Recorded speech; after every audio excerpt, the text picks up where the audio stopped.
Државниот студентски центар се уште е без официјален одговор која е вистинската причина за укинување на појадокот во трите најголеми студентски домови во Скопје, во студентските домови Кузман Јосифовски Питу, Гоце Делчев и Стив Наумов.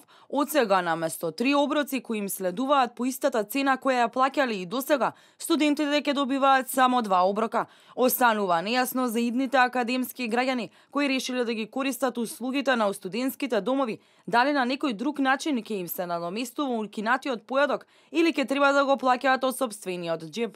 Ова е само дел од низата мерки кои се укинаа во образовниот систем по формирањето на новата влада. Укинувањето на диспензираните студии предизвика лавина на негативни реакции, како од студентите, така и од граѓаните, кои велат дека не секое семејство може да си дозволи од финансиски причини студирање во други градови.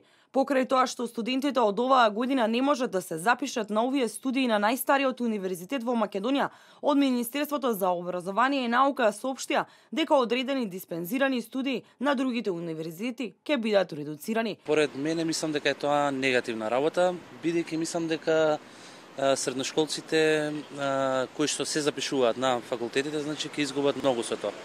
Бидејќи мислам дека е преполнет факултетот во Скопје. Не знам како да го земеш у обзир. У еден поглед е добро, у еден не е. Било би добро да е останато така како што беше, али... По моје мислење не би требало да се укине. Затоа што родителите имаат големи трошкови, а децата ќе бидат дома, мислам, добро да научат, ќе имаат време и од тоа ја мислам подобро нема.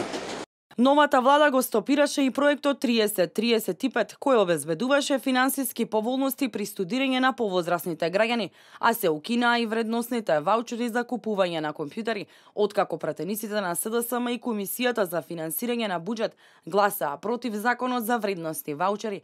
Токму овој закон предвидуваше редовните студенти од семејства чии месечни приходи не го надминуваат износот од 2 месечни нето плати, а кои прв пат се запишуваат во трета и четврта година да добијат бесплатни компјутери. Дополнителен удар за студентите беше и кратењето на 155 милиони денари планирани за студентските домови, кои се усвои со ребалансот на буџетот.